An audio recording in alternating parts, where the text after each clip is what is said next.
Finally, after almost 6 months, we are getting back to this project. Let's go.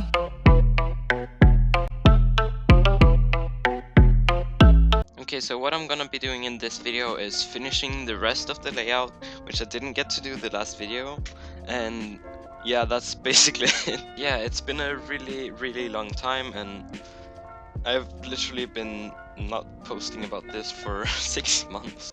I am gonna finish this series, and I will probably start posting some Rollercoaster content. Clown. Okay, this video is already going to hell. Okay, but like seriously, I'm so glad to be back uploading, and I'll try upload more. We have a holiday soon, so maybe new videos. Okay, so maybe we should get into the actual video instead of just talking about bullshit.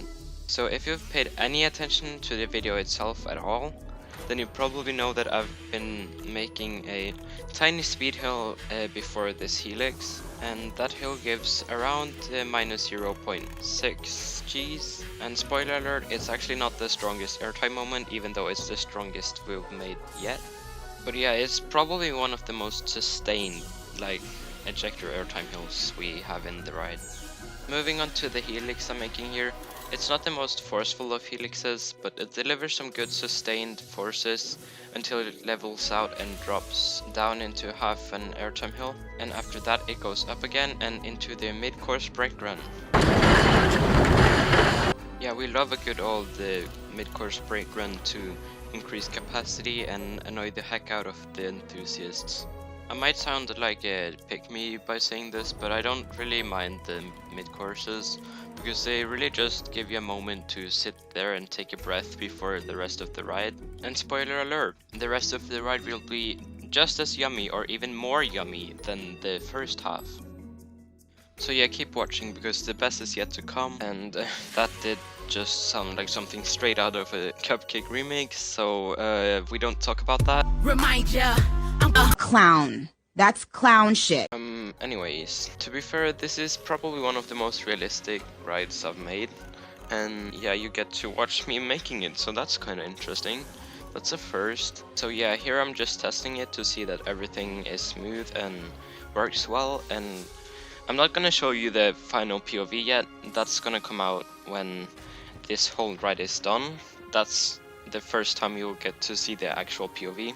Although I did include a POV on the last video, but that's just half the ride, so I think it's fine. I can let you see that, but not any more than that, so be patient, okay? I'm gonna try finish this project as fast as I can, but it's probably gonna go like 6 months or something. I'm not gonna promise anything, because I know I won't be keeping that promise. But yeah, when the next episode is coming out, we're doing the supports and just the realistic stuff, and then the next one, or maybe we should do the scenery and the supports in the same video. I'm not sure about that. I'll have to see how long each of these things takes, so if I'm gonna make them in one video or have it 2 separate videos, because I don't think you guys want to see like a 20 minutes long video just of me doing shit that's not actually that interesting to watch.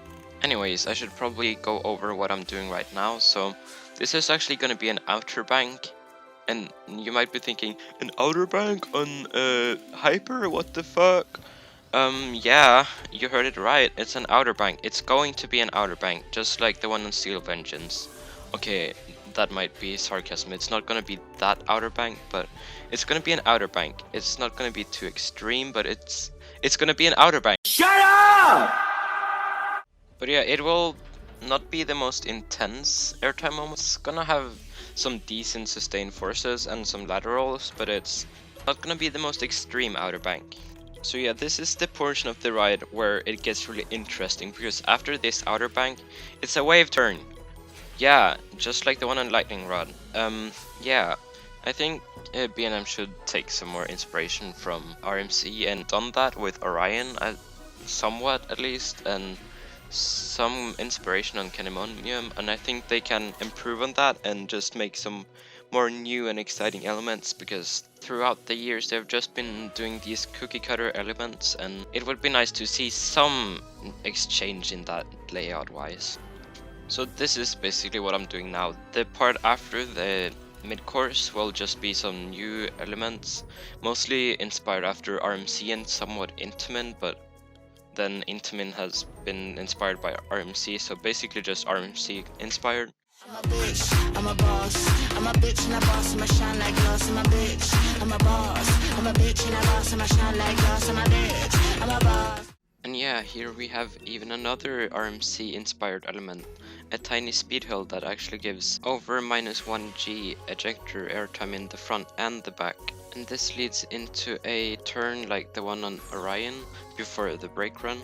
But this one is more like just a sideways banked hill, and then it evens out before it hits the ground again. It will be taken at a bit slower pace than Orion, so I don't think it would be exactly the same, but it's some resemblance there. And depending on where you sit, you will get some floater or sideways ejector or sideways floater, and it basically really varies depending on the seat, which forces you will experience. And here we finish the layout, so basically what's left now is making the brake run and smoothing out the last part, and then the layout is done. And again, I do the smoothing by smoothing it or depumping it and then adding more vertices and yet again depumping it. This will make it way smoother than if you just had some vertices and depumped it. And the shaping will end up better because it won't get evened out too much due to the little amount of vertices. So basically, more vertices equals smoother. But also doing this method is a pain in the ass because it takes so long time, and you could have done it way faster if you just had some vertices, but to get it as smooth as possible, I do this. With this layout, I didn't just take inspiration from RMC, I also of course looked at other rides like Nitro, especially the ending into the brake run is kinda inspired by Nitro. And yeah, Orion and Goliath has also been some quite big inspirations. This part has also some inspiration from Flight of the Himalayan Eagle in Happy Valley. If you haven't seen the POV of the ride, it has some of these big banked airtime hills, or floater I guess, and it actually reminds me kind of the OUTERBANK on Orion, just in a smaller scale. Honestly, I think this ride just looks so good, and it being in China, people don't talk about it enough. It's like really underrated. And the layout is one of the most unique layouts I've ever seen on a B&M Hyper, so that just makes me like it even more. Okay, enough talk about a random Chinese coaster. Let's try focus on the layout. Not that there's much to talk about really, because all I'm doing is just fixing some issues. Oh yeah, here you can see me just making the bulge and the drop a bit more visible.